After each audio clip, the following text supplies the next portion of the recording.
Hey, what is up everyone? Welcome back to another Mecha review, and today I'm going to be taking a look at another one of threezero's ROBO-DOU Mecha figures. And of course, this is Ingram Unit 2 and 3 from the anime movie Patlabor. So this right here is essentially just a parts variant of the one I saw before, so this is going to be a bit of a shorter video. So if you haven't seen the video about the Ingram Unit 1 I did before, make sure you've seen that first so this makes a little bit more sense. And in case you haven't, here's a quick rundown of what happened. Batteries not included, Japanese police car, the original variant, everything that comes with, riot stick, Izumi Noa, Keishicho, riot stick, that is really nice, faceplate attached, the articulation is very good, into the butt, riot stick, guns. But anyway, let's get right on into this. Anyway, this would not have been possible without threezero themselves. They sent this sample onto me, so this is what it looks like. And once again, all my thanks to those guys. I love the design of the Ingrams. The last figure was awesome, so I'm super excited to check this one out too.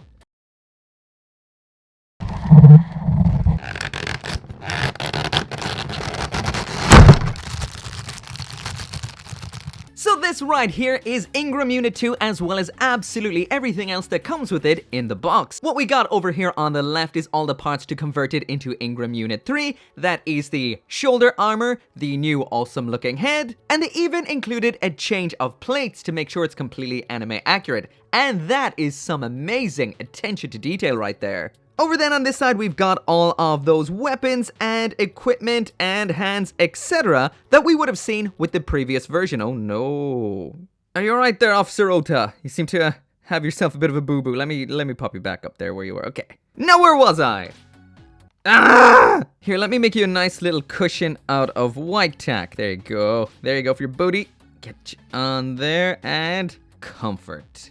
But yeah, all of these weapons, including the equipment like the shield, the shotgun right there, all of those hands, the face guard, the collapsed version and the extended version of the riot stick, and that giant old revolver, all of those we would have seen already in the review of this guy right over here, which was Ingram Unit 1. Of course, we also have the two little pilot figures, one for each variant of the Ingram. So we've got this guy over here who is Isao Ota.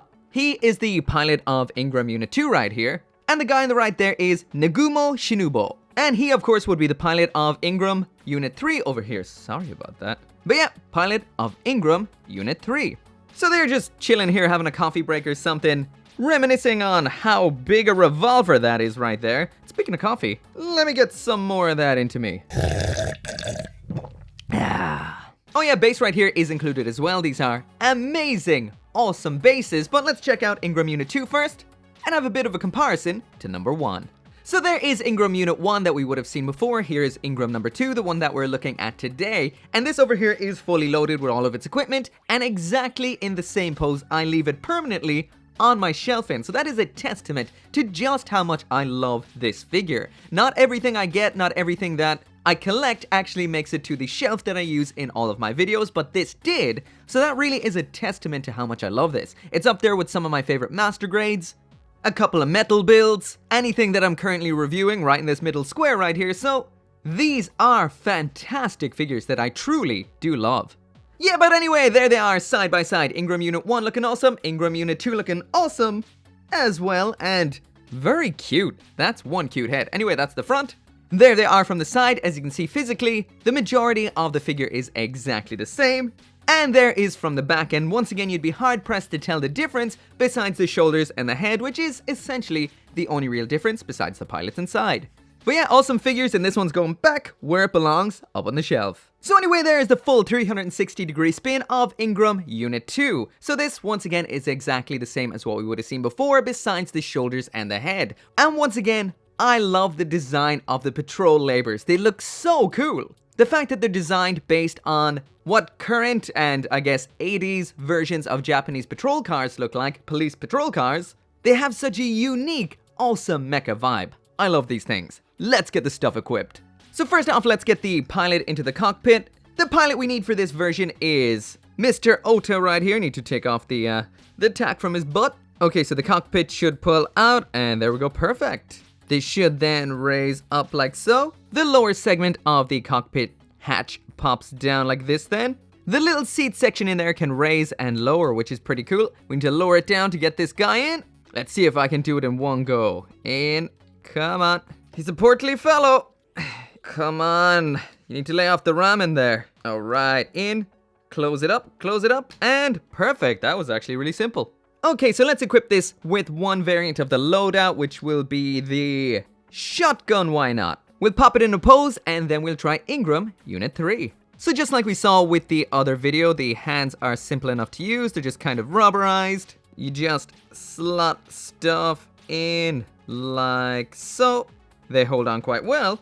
The hands are just on standard ball joints. I forgot this one extends. Pop that off. Also, in case you did not see the other video, this is made of a lot of die-cast parts, especially towards the lower end, which makes it nice, hefty, and tends to stay where you leave it. And ball joint just pops on like this, and no issues whatsoever. Swapping out the other hand now for this relaxed support hand. On it goes. So the joints on this figure are all super smooth and strong feeling right out of the box. More than likely because of all the die-cast parts in there. There's a material, an almost cotton or maybe linen type material over all of the joints that does not get in the way whatsoever. And everything just feels absolutely nice. Smooth, strong, and easy to pose. So there is Ingram Unit 2 about to let freedom ring with a shotgun blast, and this is definitely a super easy figure to pose. I did rejigger the pose a little bit off camera there, just to get that stock up against the shoulder, and everything does work perfectly here. Some figures, kits, etc. can be a little awkward to pose, bits can fall off, some joints won't go where you want them to, but I have zero of these issues with this figure. It is such a joy to pose. The only thing I could ask for is the pivot down here on the ankles to be a little bit more towards the inside so I can get a wider spread on the legs, but otherwise it is perfect. Looks awesome. But now it's time to check out Ingram Unit 3. Okay, so now it's time to convert this sassy bot right here to Ingram Unit 3, and I will mention that there is LEDs up here in the shoulders like we would have seen with Ingram Unit 1, but I am way too lazy to take the batteries out of Ingram Unit 1 and pop them into this guy. Even though you can just swap the circuit board straight across, but so lazy. But anyway, all we have to do here is pop off the head like so. The shoulders should pop off easily. Yes, they do. 1 and 2. That is super simple. No over-the-top tugging required, thankfully. Whoop, we got to eject Mr. Ota here, so open that up.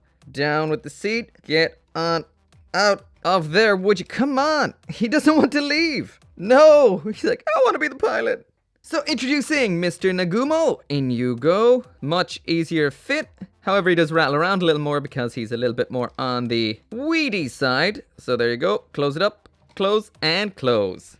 As for attaching the shoulders and head, that should be the same as what we saw before. Just somewhat the opposite, so on with shoulder number 1. Simple enough, just angle it the right way. Next, on with shoulder number 2. Just make sure it's getting in where it should. Yep. And finally, on with his head.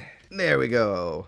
Almost forgot we've got to change the plates, so this should just pull off. Yeah, that's pretty simple. On with 2, 2, 3. Around to the booty. Off with the booty. And on with the back plate. There we go. Also, just for the sake of variation, I'm going to pop on the shield as well. To do that, you need to take off these tiny little pieces. These are serious loss risks, so be careful with these. They're very small. The shield then just attaches on like so. Simple as. Holds on. Well, it's a little bit loose, but it's not going to go flying off. Almost forgot the baton. The non-extended version can slide in there for easy access for a little bit of criminal bopping. And hey, we might as well load this guy up with that classic Patlabor revolver. So once again, there is that full spin, and this time it's Ingram Unit 3 on the left, Ingram Unit 2, which we saw already on the right, so you can see the differences between the two versions you can make with this figure. So once again, the only real difference is the new shoulders and the new head. The head looks a lot more armored than what we would have seen with Ingram Unit 2. The shoulders are a little bit plainer, they don't have that extra bit of armor out to the side. And honestly, I find it so hard to decide which one I like better and which one I'm going to stick with. Ingram Unit 2 has got a really cute head. This one's got a really big old armored head, which looks pretty cool. But I do like the shoulders more in Ingram Unit 2, but I think I'm going to stick with 3. So once again, a bit of a close-up. There is that new head. We've got this awesome little detailing there on the side, which looks like screws, but I assume it's some kind of sensor or something similar. It could be screws for the armor. If you know, drop it in the comments. Let us all know. That bunny ear section up there, that antenna, looks a little bit more armored once again. Like I mentioned, the shoulders on here are a little bit more plain compared to what we saw with Ingram Unit 2 right here. And I just popped these up just to show you because they can open up like so. And speaking of things opening up, even though I'm not going to mention it too much in this video, the leg can open up like so. There's a little bit of a holster in there for the gun with a moving gimmick, but you would have seen that before in the last review, so I'm not going to waste too much time on that. So one more time, I'm going to do a pose with Ingram Unit 3 here to finish off the video, and I am going to use the action base for this because it's an awesome base, and it's worth trying this guy out in some kind of aerial pose. So anyway, that right there is it for the review, and so far these Ingrams, or what I've seen of the ROBO-DOU line, is fantastic. They're hefty, the joints are smooth, the metal parts are perfectly placed in the right places so that the balance is mesmerizing. And on the whole, they could not have done the patrol labors, these Ingrams from Patlabor, any more justice. They are awesome. Once again, these were sent directly onto me from threezero themselves, so there is no link or anything like that as to where to get them. So if you do want some of these of your own, just find whatever shop you usually buy from and get them there. Anyway, as always, thank you so much for watching. Make sure to come back for more Mecha reviews, and I'll see you next time. Once again, all my unending thanks to each and every one of you guys. Whether you just watch the videos, like the videos, share them, or support me on the channel memberships and over on Patreon like Craig Jerry, Kaiser721, Bolwig, Tyler Sanders, Caleb Engelhart, Hank Handsome, and Sean T.